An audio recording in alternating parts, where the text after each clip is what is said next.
L'avant, le duc d'Anguien, une partie peu cause l'heure dans laquelle le rapport de la déclenche est à le premier consul, mais je dois dire qu'elle ne fut pas le seul.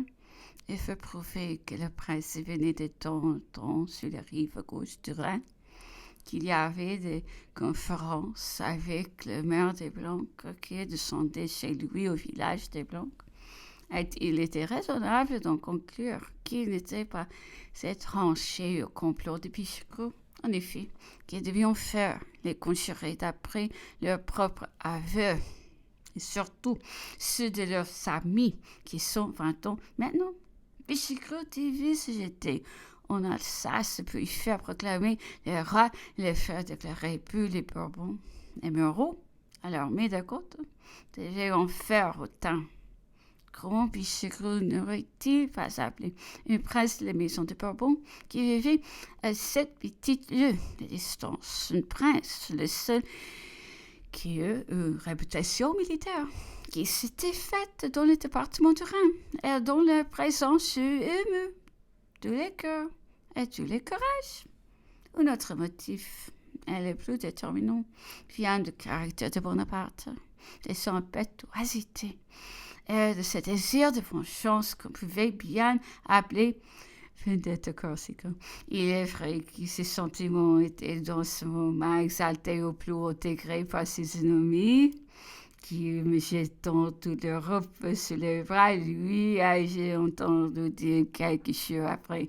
C'est à moi de me défendre. L'attaque est légitime, mais qu'il façon sauter tout un quartier qui peut m'atteindre. Ils n'auront pas craint de faire périr ou estropier plus de 100 personnes qui maintenant ils m'envoyons 40 brigands pour m'assassiner. Cela est trop fort.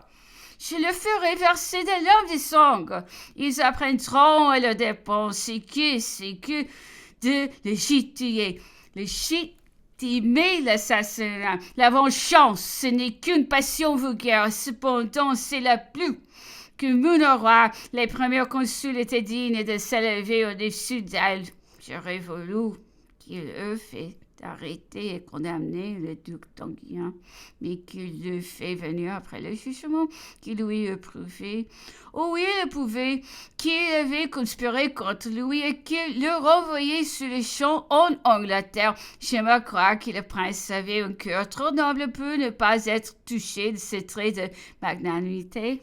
Et si sa famille devait régner, on ne partenerait pas dans lui un ennemi, ni dans son cœur un reproche qui ne passera jamais.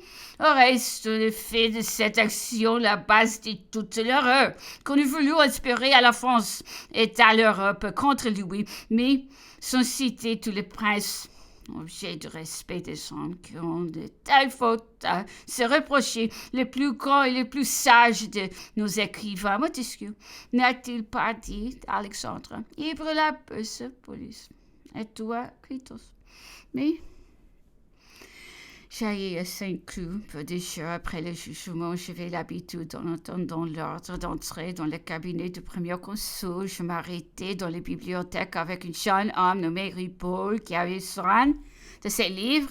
Il me raconta qu'il avait sorti de cette pièce, il aperçut une buste du grand Condé placée dans un passage qui conduisait à ce cabinet. Il dit à Ripoll, d'un ton brusque, d'une voix s'agitait.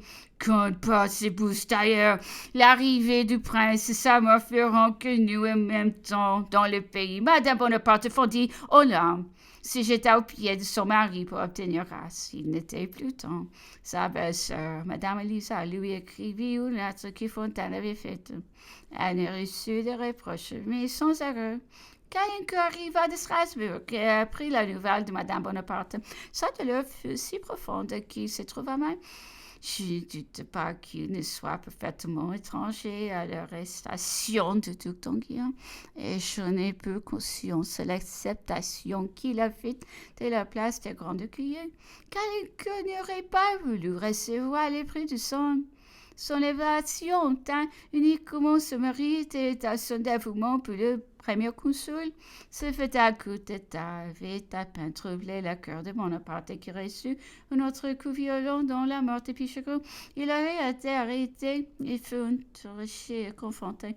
L'indigne conduite des subalternes envers lui et la ruine entière de ses espérances lui feront prendre la résolution d'échapper à toutes les horreurs en disposant d'une vie qu'il ne pouvait plus prolonger. Peut-être aussi la honte de s'être associé à un tel crime, de telle complicité entra-t-elle pour beaucoup. On le trouva mort dans la prison. C'est faire adieu à Bonaparte, hâte Pichegru de croire que l'un a fait tuer l'autre. Il ne faut pas enlever à cette âme énergique la gloire d'avoir noblement échappé à ses ennemis.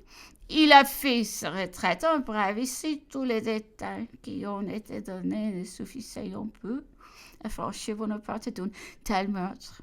Le caractère de Pichegru, bien connu par ceux qui l'ont approché, suffit seul peu qu'ils n'ayant pas le plus léger soupçon.